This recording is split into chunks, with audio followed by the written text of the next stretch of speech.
wabarakatuh. Selamat pagi Bapak Ibu guru semua. Bagaimana kabarnya hari ini? Alhamdulillah. Pertama-tama yang terhormat Bapak Kepala Sekolah SMK Pondok Darussalam, Bapak Hindarto Sarjana Teknik, dan yang terhormat Bapak Ibu Guru SMK Pondok Darussalam yang saya sayangi. Sebelumnya saya mengucapkan terima kasih karena Bapak Ibu sudah bersedia hadir untuk mengikuti kegiatan diseminasi modul 1.4 budaya positif. Dan saya mengucapkan mohon maaf karena berdiri di depan Bapak Ibu bukan bermaksud saya untuk menggurui, tapi di sini saya masih belajar untuk menjadi guru pembina. Betul ya? Pertama-tama marilah kita panjatkan puji dan puji syukur atas kehadiran Allah Subhanahu wa taala yang telah melimpahkan rahmat hidayahnya sehingga kita semua dapat berkumpul di ruang ini dengan acara diseminasi budaya positif. Yang kedua kalinya sholawat serta salam tak lupa kita haturkan kepada Nabi Muhammad Shallallahu Alaihi Wasallam yang kita nantikan syafaatnya di yaumul qiyamah. Amin Allahumma amin. Bapak Ibu yang kami hormati, di sini nanti kita akan membahas tentang budaya positif. Ini merupakan salah satu tugas dari saya di modul 1.4, yaitu mengunggah aksi nyata budaya positif. Budaya positif, pernah enggak Bapak Ibu mendengar budaya positif? Apa itu? Budaya positif. Nah, Bu Sri?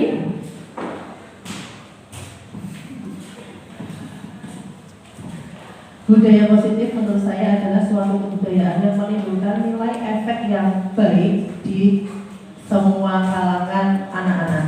Contohnya budaya senyum saat menghadapi atau menemui guru, kemudian budaya sapa, menyapa siapa saja yang lewat di depannya, itu juga termasuk budaya positif. Budaya positif ini sesuatu yang baik diterapkan untuk menunjang akhlak peserta didik, itu saja.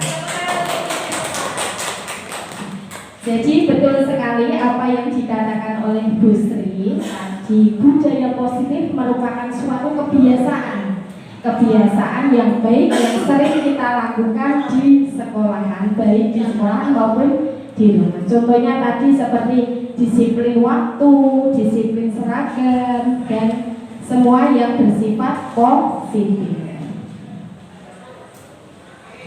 Selanjutnya, tujuan pendidikan menurut Ki Hajar Dewantara yaitu tujuan pendidikan adalah menuntut segala kodrat yang ada pada anak-anak agar mereka tercapai keselamatan dan kebahagiaan yang setinggi-tingginya sebagai manusia maupun anggota masyarakat. Ini adalah tujuan pendidikan yang disampaikan oleh Ki Hajar Dewantara. Nah, selanjutnya tadi sudah dikatakan oleh Bu Sri, budaya positif yaitu nilai dan kebiasaan sekolah yang berpihak pada murid agar mereka berkembang menjadi pribadi yang kritis, penuh hormat dan tanggung jawab sesuai dengan profil pelajar Pancasila, di mana profil pelajar Pancasila ada 6 dimensi. Yang pertama, beriman, berakhlak mulia. Dan yang kedua, bernalar kritis, kreatif, gotong royong, berbineka global, dan yang terakhir adalah mandiri.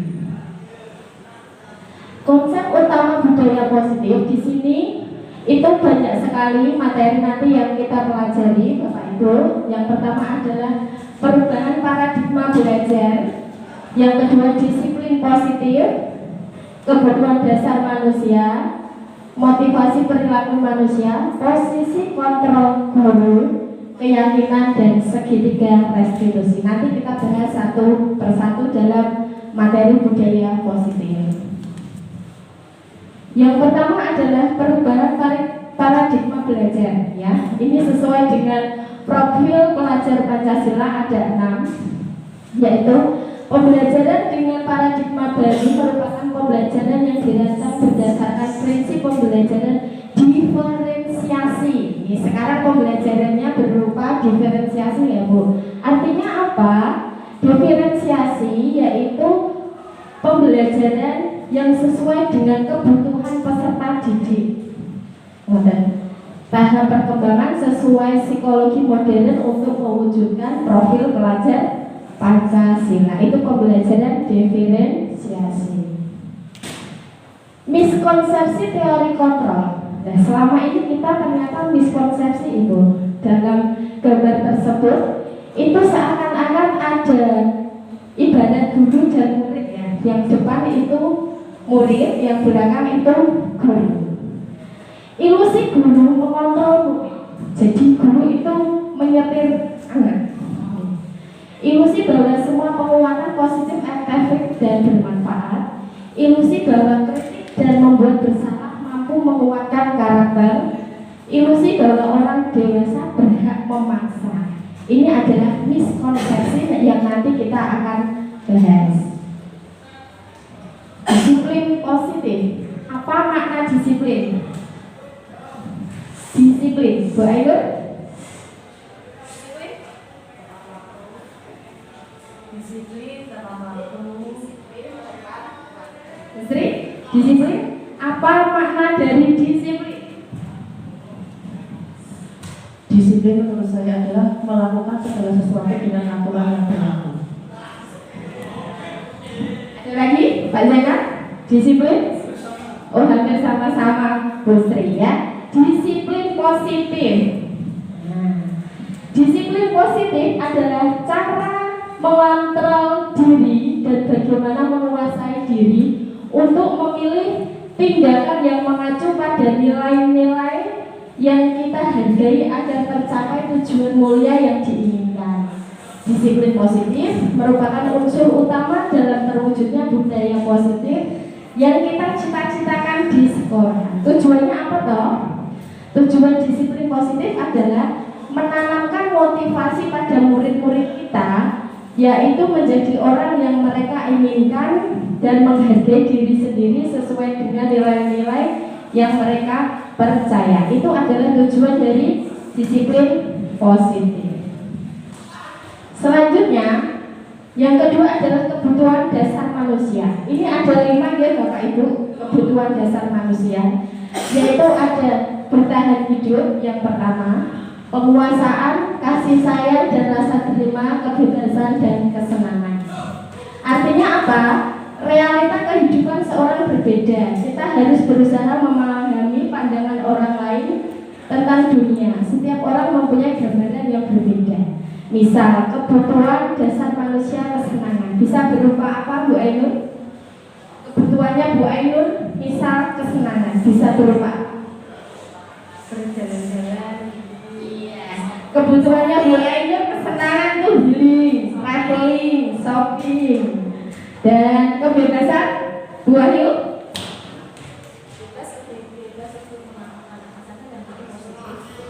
Bebas untuk melakukan apa saja yang penting berdampak positif, gitu ya. Kasih sayang dan rasa terima ini bisa dari keluarga, bisa dari teman. Itu merupakan kebutuhan dasar manusia.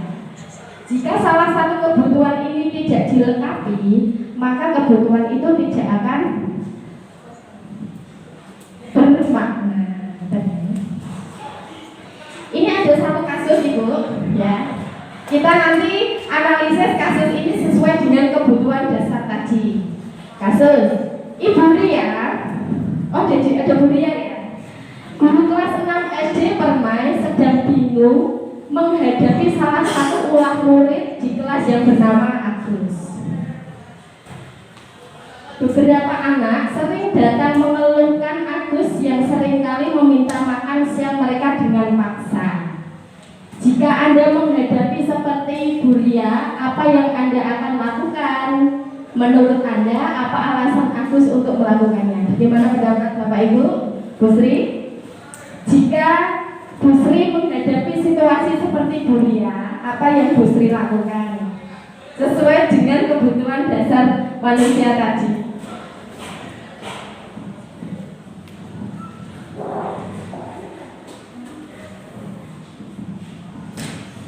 Menurut saya, jika saya memposisikan saya sebagai mulia, ada siswa yang bertindak negatif dengan memaksa temannya menyerahkan makanannya atau meminta makan siang teman-temannya, itu kita panggil dia secara langsung atau mungkin dari hati ke hati. Saya akan menanyakan kenapa anak tersebut bertindak seperti itu. Apapun yang dilakukan seorang anak, terutama masih SD, itu pasti ada dasar dan alasan yang menyertai. Bisa saja anak tersebut di rumah tidak mendapatkan apa yang dia inginkan, sehingga melihat temannya membawa apa sesuatu yang diinginkan, jadi dia menjadi tertarik tapi dengan cara yang negatif.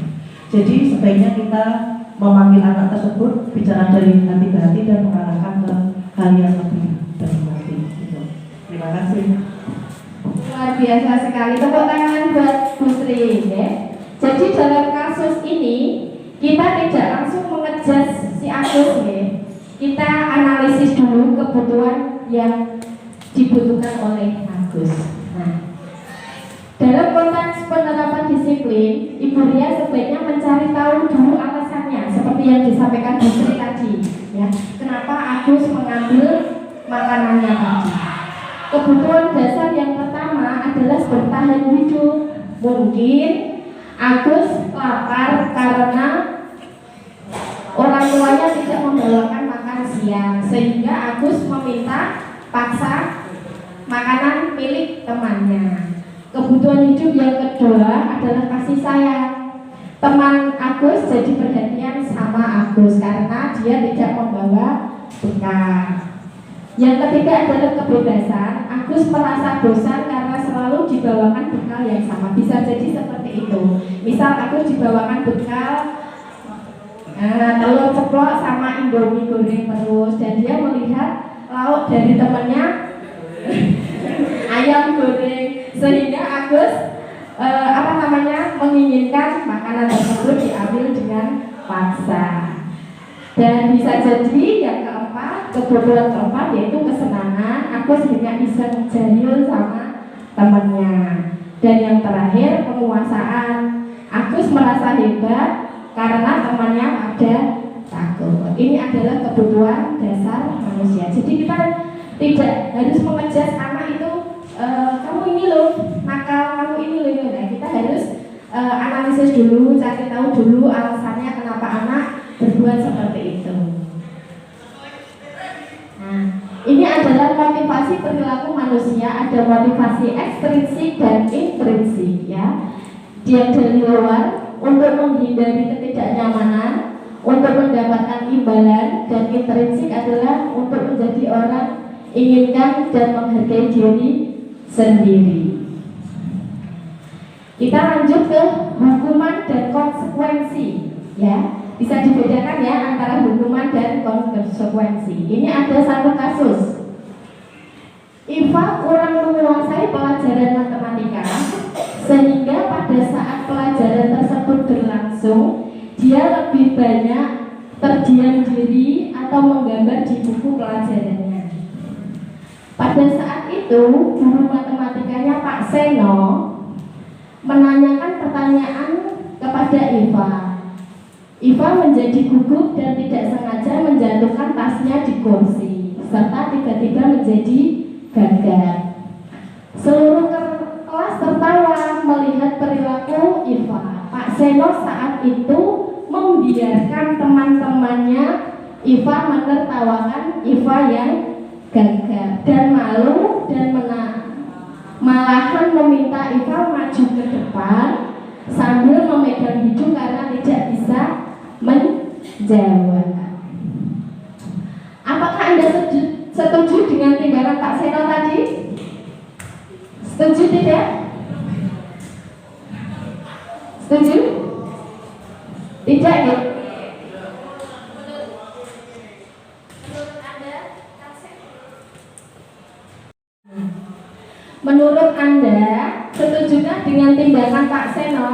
Bapak Ibu setuju nggak tindakan Pak Seno yang diberlakukan untuk saya? Tidak setuju nggih? Menurut Anda, tindakan Pak Seno merupakan hukuman atau konsekuensi? Hukuman atau konsekuensi? Pak Zainal? Hukuman. Bu Ria? Bu Wahyu? Bu Siti? Sepakat ya, berarti yang dilakukan Pak Seno tadi hukuman karena Iva telah melakukan suatu kesalahan, tidak mendengarkan Pak Seno ketika memberi pelajaran. Nah, ini perbedaan hukuman dan konsekuensi, Bu. Kalau hukuman yaitu sesuatu yang menyakitkan dan harus terjadi. Jadi sesuai dengan peraturan. Perilaku pasif agresif berlaku pada sebuah instruksi, peraturannya adalah kamu harus. Kalau konsekuensi tidak nyaman untuk murid, korban bisa diabaikan, murid tidak nyaman. Jadi perbedaan hukuman dan konsekuensi beda ya. Nah ini negatif, netral, dan positif. Nah, contoh hukuman dan konsekuensi.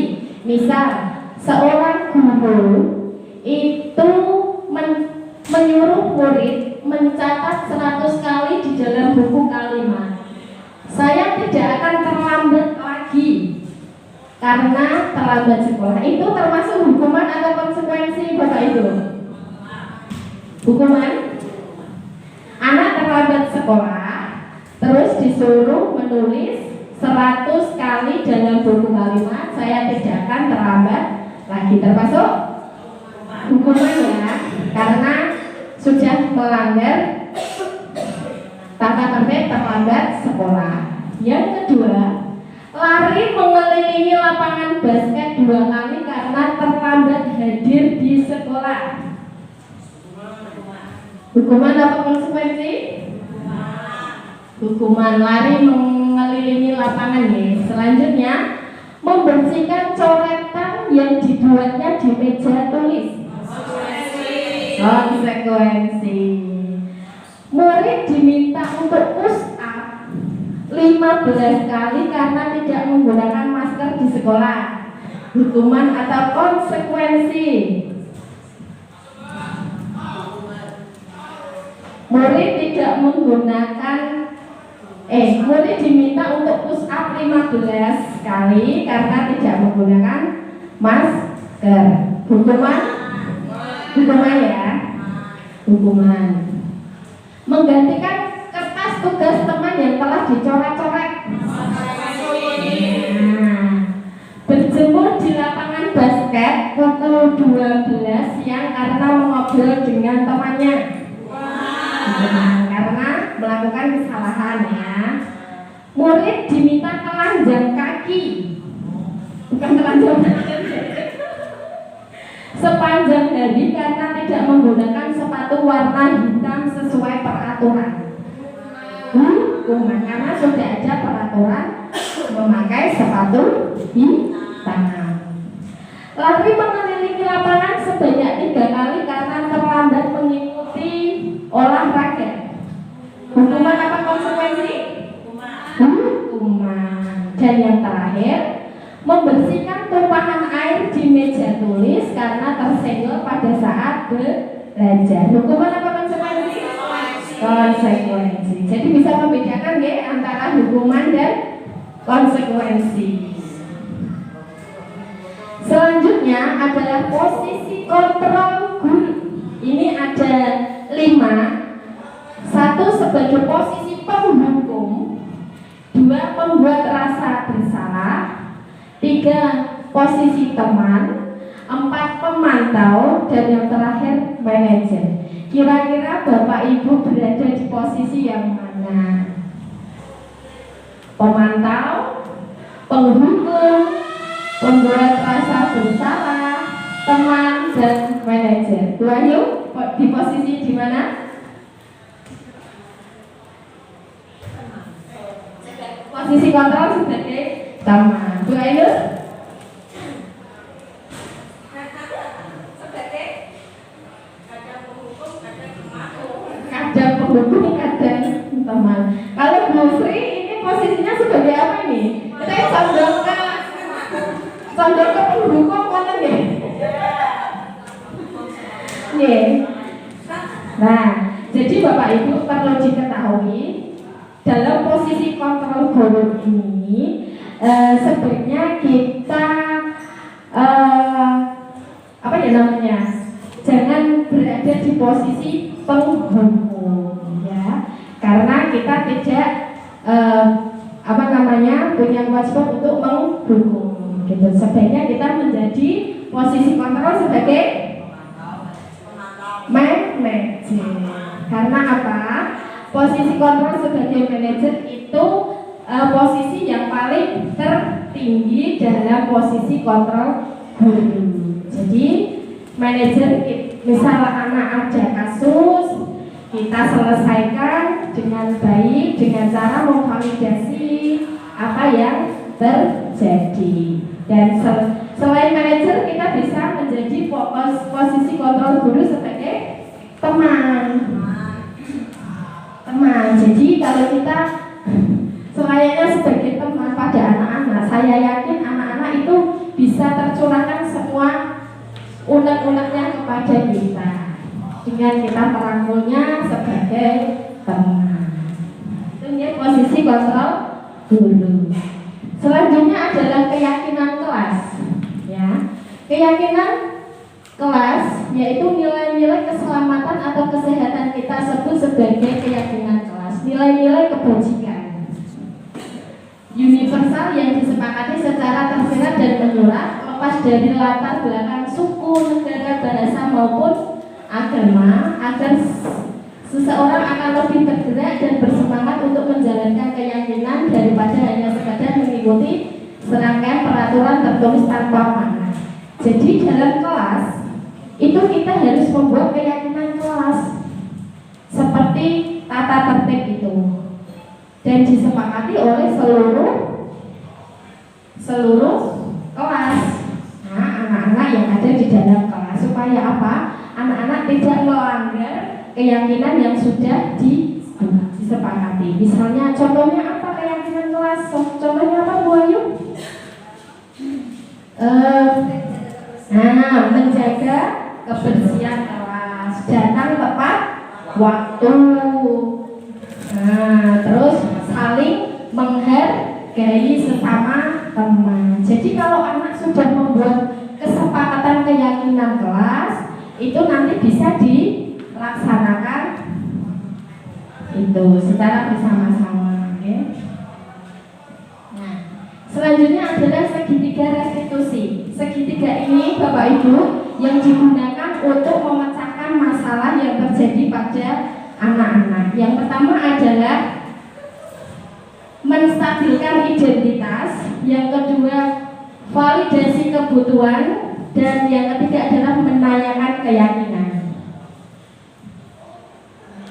Menstabilkan identitas. Guru berkata, berbuat salah itu hal yang manusiawi, tidak ada manusia yang sempurna. Jadi misal murid kita ada yang berantem, ada yang sering terlambat, kita panggil, ya. Langkah yang pertama kita lakukan adalah menstabilkan identitas. Kita tanya dulu anaknya tadi alasannya kenapa itu berbuat salah itu manusiawi. Dan yang kedua, validasi kebutuhan. Kamu pasti punya alasan mengapa melakukannya. Misal ada anak yang terlambat, pasti kan ada alasannya toh Bapak Ibu. Jika anak terlambat itu bisa jadi bangun kesiangan, bisa terjadi macet, banyak bocor. Nah, itu pasti mempunyai alasan. Kita tanya kepada murid tersebut. Dan yang terakhir adalah menanyakan keyakinan.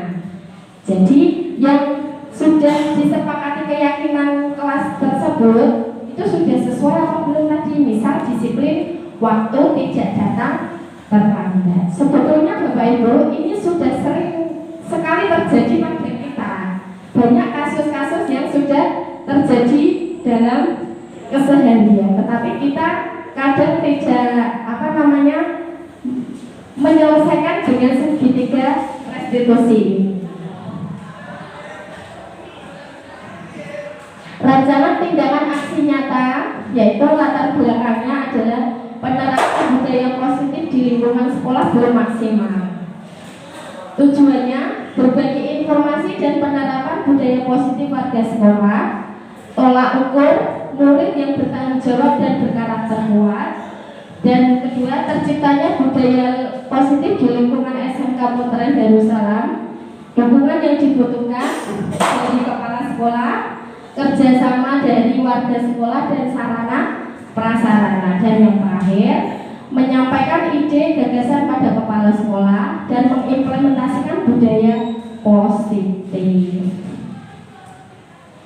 Nah, sekian Bapak Ibu, itu tadi paparan budaya positif yang bisa saya sampaikan. Intinya, mari kita bersama-sama menerapkan budaya positif di lingkungan SMK Punteren Darussalam dengan menerapkan karakter disiplin positif kepada peserta didik. Gitu nggih Bapak Ibu? Ada pertanyaan? Bisa dipahami semua nggih? Ya sudah. Kalau begitu saya akhiri penjelasan pada pagi hari ini. Sekali lagi terima kasih atas kehadiran Bapak Ibu. Saya akhiri. Assalamualaikum warahmatullahi wabarakatuh.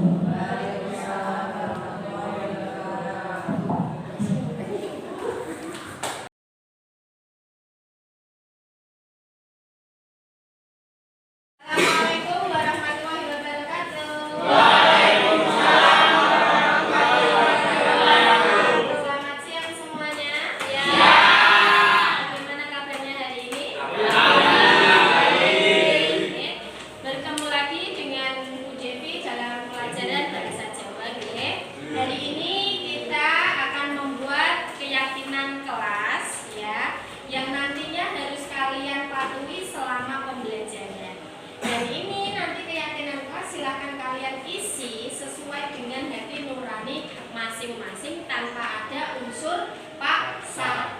Setuju nggih? Ini nanti silakan kalian tulis keyakinan kelas di sticky note. Setelah itu nanti ditempelkan di papan tulis. Paham? Wes Bu.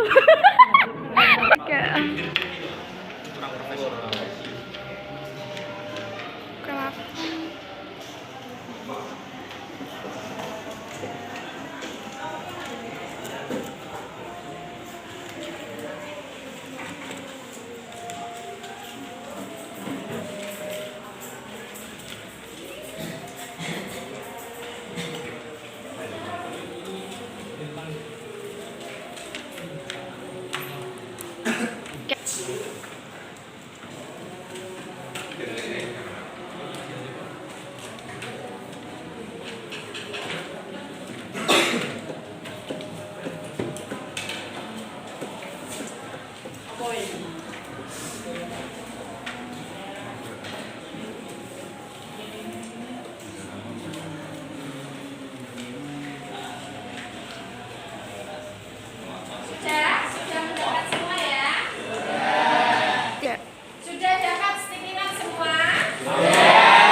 yang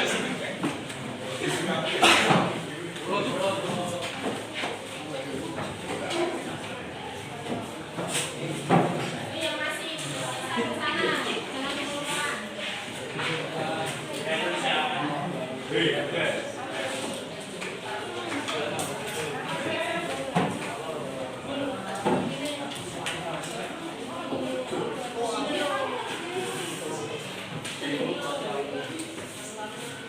Nah, terima kasih untuk semuanya ya. Ini adalah keyakinan kelas yang sudah kalian perbuat, yang kalian buat. Oke, yuk. 3.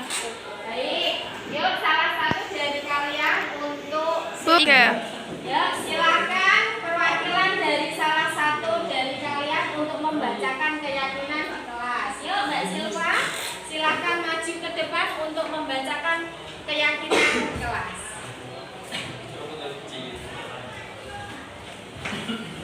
Bertanggung jawab atas kesalahan yang diperbuat, menjaga kebersihan, tiket sesuai jadwal, saling menghormati dan menyayangi, mandiri dan bertanggung jawab, saling menghormati, menyayangi dan bekerja keras. Stop bullying, disiplin berpakaian, berdoa sebelum dan sudah belajar, bersikap baik, ramah dan santun, saling peduli, menghargai dan membantu satu sama lain, mengerjakan tugas. Ya, terima kasih untuk Mbak Silva, tepuk tangan dulu. 3. Ya, selanjutnya, siapa yang mau membacakan keyakinan kelas lagi? Ya, Mas Rega, silakan maju ke depan untuk membacakan keyakinan kelasnya yang sudah dibuat tadi. Menjaga kebersihan kelas, berbicara yang sopan, datang tepat waktu, masuk dan keluar kelas sesuai jam, mengerjakan tugas tepat waktu, menjalankan jadwal piket, tidak boleh membullying teman. Cekat-cekat bukan. 3.